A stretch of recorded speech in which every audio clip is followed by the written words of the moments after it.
Assalamualaikum Tribuners dan pemirsa Rian Surya. Jumpa lagi dengan saya Rifki Edgar. Dan kali ini saya sedang berada di depan pintu gerbang Pondok Pesantren Bahrul Maghfirah. Dan pada bulan suci Ramadan kali ini kami memiliki program cerita para kiai. Dan rencananya kami akan masuk ke dalam Ponpes Bahrul Maghfirah untuk mengetahui lebih dekat Ponpes Bahrul Maghfirah yang ada di Kota Malang ini, terutama untuk ngobrol dan berbincang langsung dengan pengasuh Pondok Pesantren Bahrul Maghfirah, yakni Profesor Dr. Kyai Haji Muhammad Bisri. Yuk ikuti perjalanan kami di sini.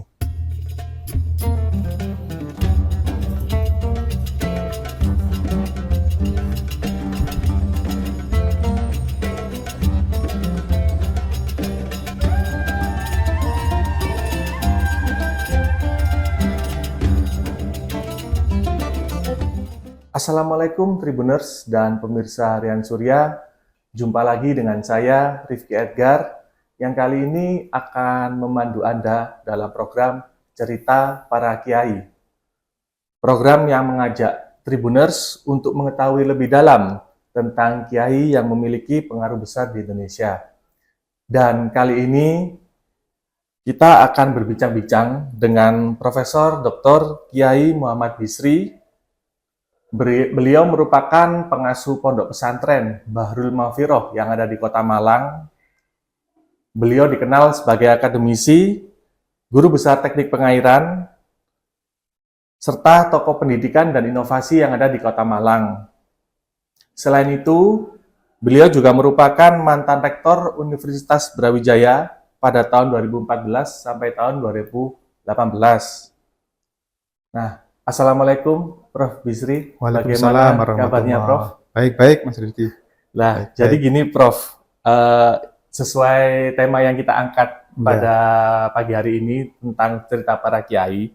Nah, mungkin bisa diawali Prof, masa kecil Prof Bisri dulu seperti apa Prof? Ya, saya ini lahir di daerah dulu namanya Betek ya. Oh, Betek. Betek. Ya, sekarang Jalan Maijen Panjaitan atau Penanggungan. Penanggungan. Saya kecil di situ. Orang tua saya itu seorang kiai kampung ya, ulama kampung situ yang memang sejak kecil beliau sudah membimbing masyarakat dan seterusnya. Kemudian saya kecil itu kan saudara saya itu ada 9, jadi totalnya 10. Tapi saya ini sejak kecil saya tidak tahu diminta abah saya itu sekolah di agama. Oh, gitu. Sehingga saya SD itu dulu namanya SD Latihan 3 PGAN Jalan Bandung. Oh, di Jalan Bandung. Yang sekarang berubah jadi MIN, Madrasah Ibtidaiyah. Dulu itu sekolah saya. Jadi saya di PGA.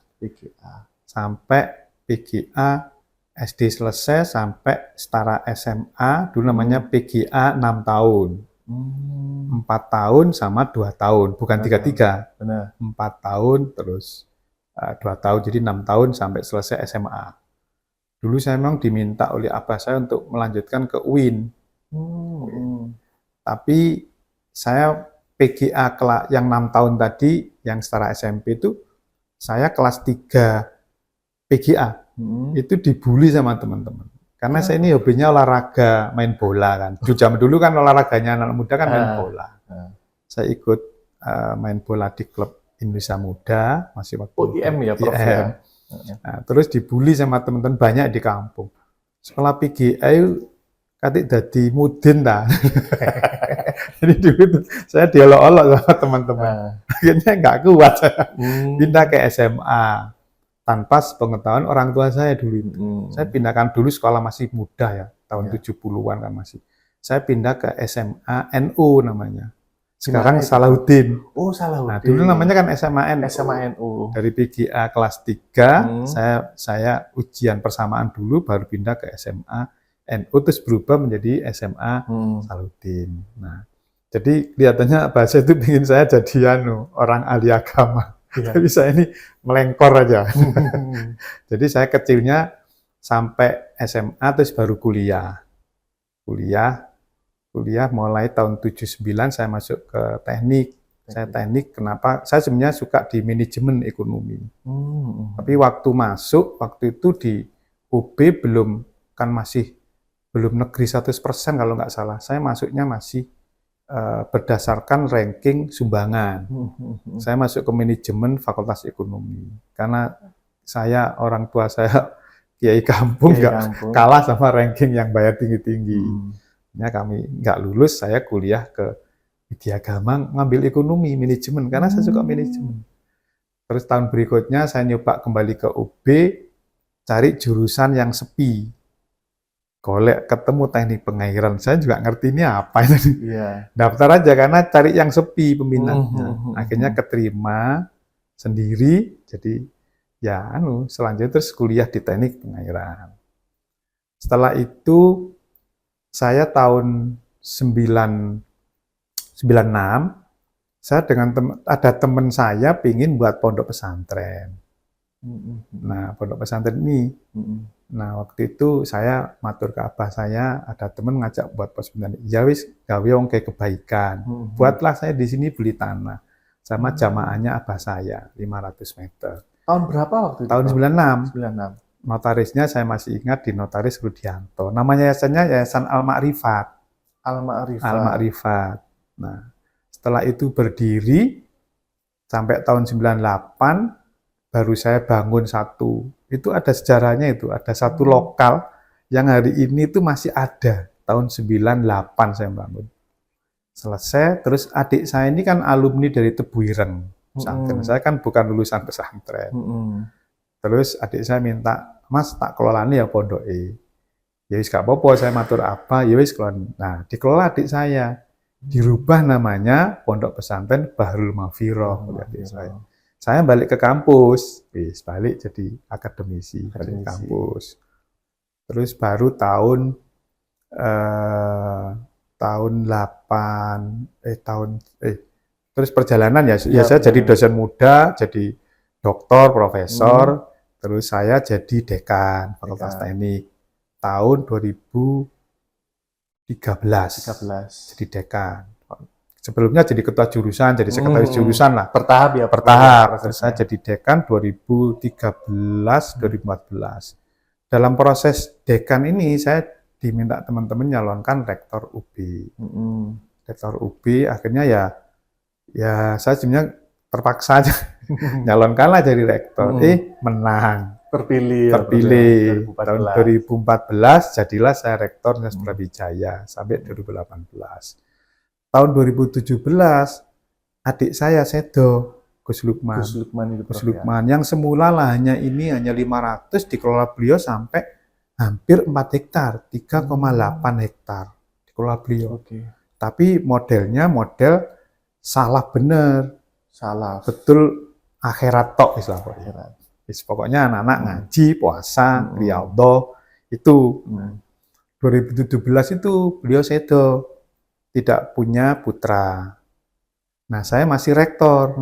Nah, pengurus ke rumah minta supaya saya yang melanjutkan, mengelola kembali. Sebenarnya kan saya yang ngelola awal. Ngelola kembali. Kemudian adik saya memang sebelum meninggal itu sebulan sebelumnya itu saya diajak keliling sini. Padahal selama ini saya tidak pernah ke pondok kalau nggak ada undangan penting. Memang saya sengaja supaya tidak ada 2 pimpinan. Nanti kalau saya sering ke sini, pengurusnya bingung, zamannya bingung, sing dadian sapa iki. Nah, saya memang sengaja tidak mau ikut-ikut. Baru 2017 sebelum Gus Lukman Sedo itu saya diajak pondok ini keliling. Saya lihat besar sekali. Nah, tapi bangunannya nggak seperti ini kan, masih yang bangunan kuno. Pendidikannya juga masih pendidikan ya. Akhirnya beliau bilang, Mas, habis ini bantu saya untuk ngelola pondok. Saya bilang, saya masih rektor, nggak mungkin. Ya setelah rektor tak bantu. Pokoknya ngotot saya suruh bantu. Nanti nek sore saya dibuatkan ruang sama beliau. Di belakang sana, tak kena ruang Mas, sama cek ngantor nanti. Bukan di sini ya, Prof? Bukan di sini, ini kan baru kali. Masih baru. Yang di bangunannya adik saya. Setelah itu sebulan beliau sedo. Jadi itulah seperti wasiat ini. Pesan gitu, Prof. Pesan bahwa saya kelihatannya suruh ngelola ini melanjutkan beliau ya.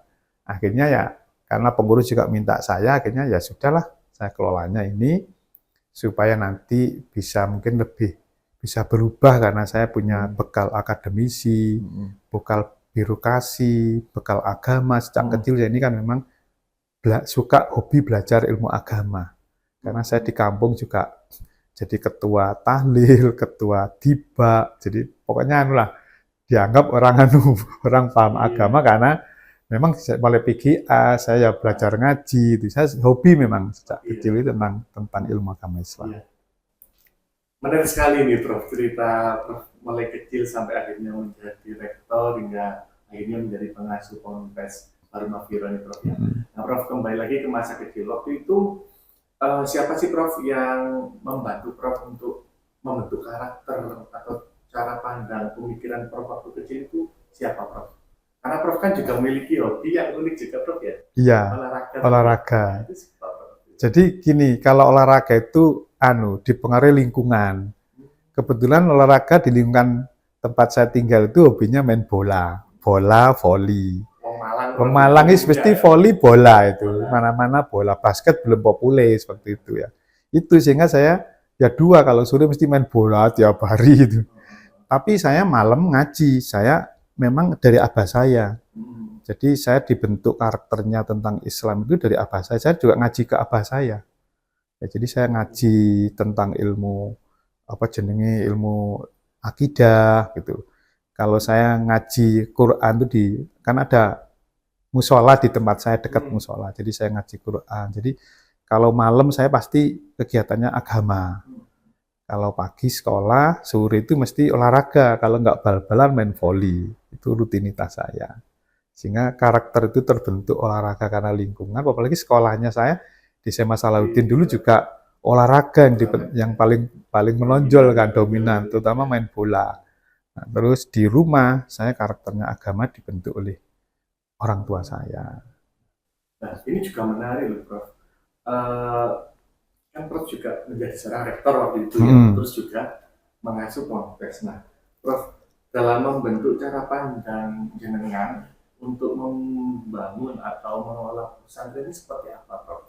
Waktu itu? Ya, jadi saya waktu itu sudah melihat adik saya mengelola pesantren. Ya, tapi saya nggak ikut-ikut karena saya nggak mau mempengaruhi pemikiran beliau. Begitu saya jadi tahun 2017, saya ini sudah mulai kesini lihat-lihat. Nah, ini dulu nggak ada ruangan ini, jadi masih sepi, masih kosong. Saya lihat, karena saya masih rektor, masih repot.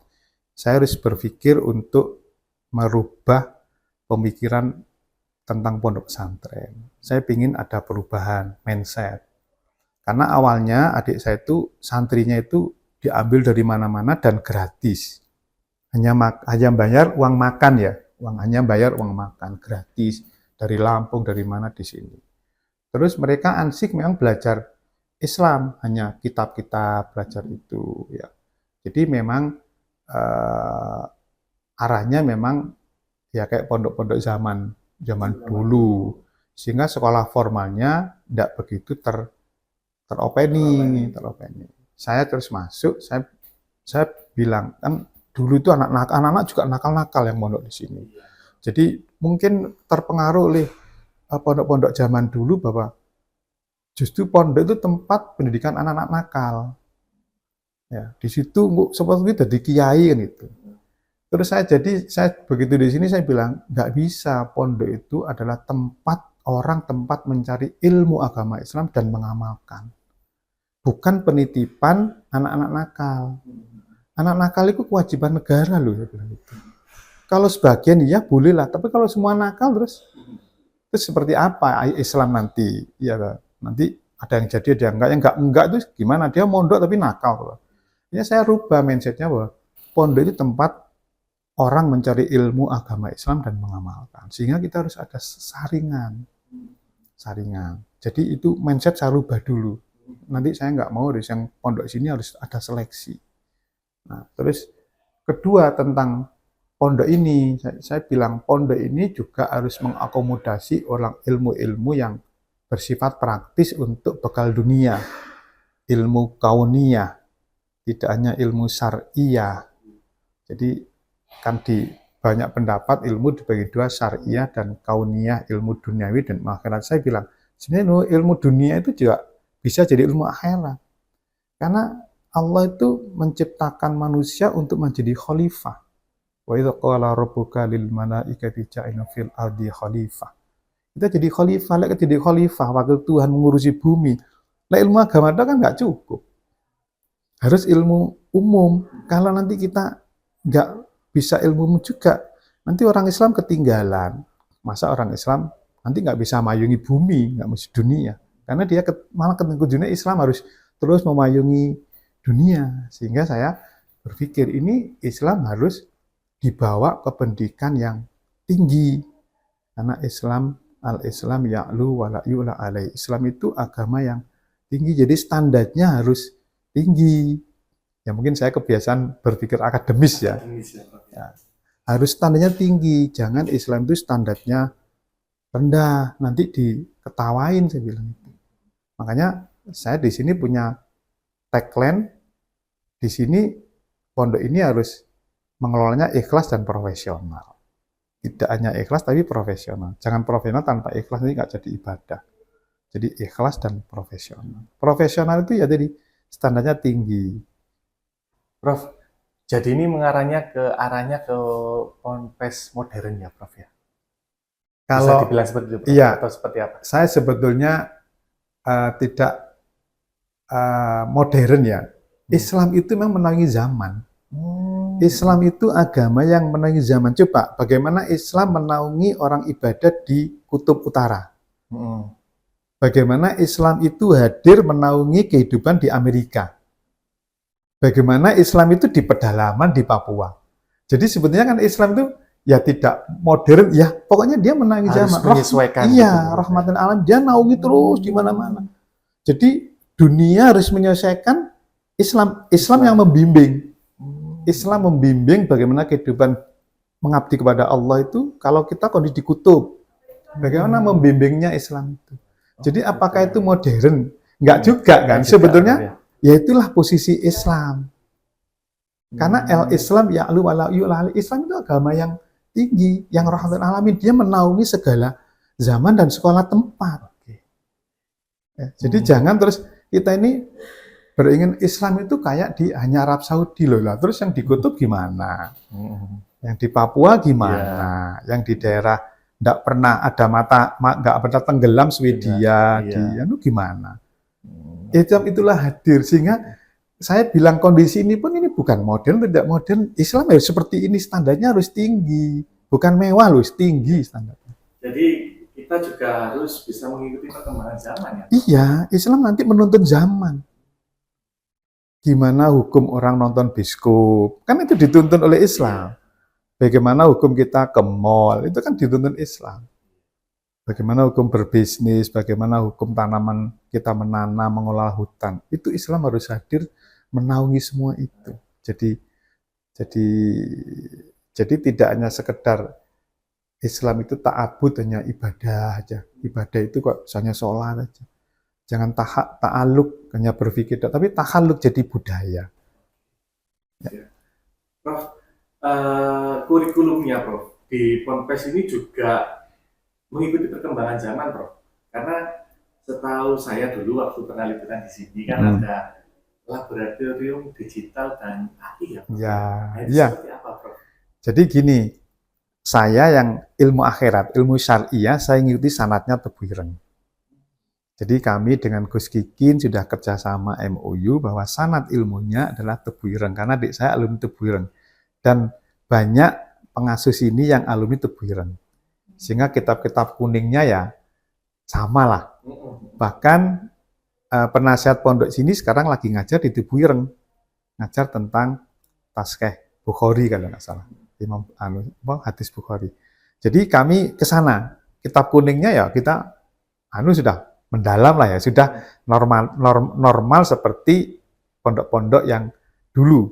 Nah, sekarang saya tambahi ilmu duniawi, ilmu kauniyah walaupun itu praktis, tidak masuk kurikulum terlalu ansih. Ya. Yang saya masukkan karena gini, orang kepingin sukses itu pakai ilmu. Sukses dunia harus pakai ilmu, sukses akhirat harus pakai ilmu. Berarti kita harus pakai dua-dua ilmu ini. Nggak bisa hanya ilmu akhirat. Nanti dunia kita terlantar. Tidak bisa hanya duniawi, nanti rugi di akhirat. Dua-duanya. Walaupun mungkin porsinya bisa beda. Nah, beriringan. Ya, contoh aja ini contoh ya. Contoh anak-anak ini di sini wirausaha tentang pembesaran lele. Nah, biasa pondok kan begitu. Saya sudah bilang, kamu nek pembesaran harus pakai ilmu perikanan, ilmu makanan. Tapi karena background-nya asli pondok, maka dikelolalah lele itu saya dapat bantuan itu dikelola. Dalam kurun waktu tertentu seharusnya panen itu malah kok nggak panen-panen. Sing anu itu besarnya kepalanya. Badannya tetap kecil, berarti lele sombong. Karena tidak pakai ilmu tadi, ilmu dunia, ilmu perikanan. Nah, oleh karena itu di sini saya tekankan harus visi misinya adalah kita harus mandiri. Jadi membentuk SDM yang mandiri. Mandiri untuk menyiapkan akhirat, mandiri untuk menyiapkan hidup di dunia. Sehingga ini ditopang oleh wirausaha. Makanya di sini ada mata pelajaran wirausaha, kita punya balai latihan kerja. Ada program petani milenial, ada program pedagang milenial. Jadi diciptakan anak-anak itu supaya hidup dan dunia nanti kalau nggak ikut negara ya jadilah pengusaha.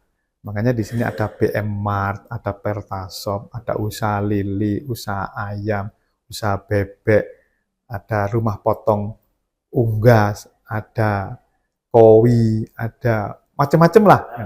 Supaya anak-anak bisa, nah terus ada BLK.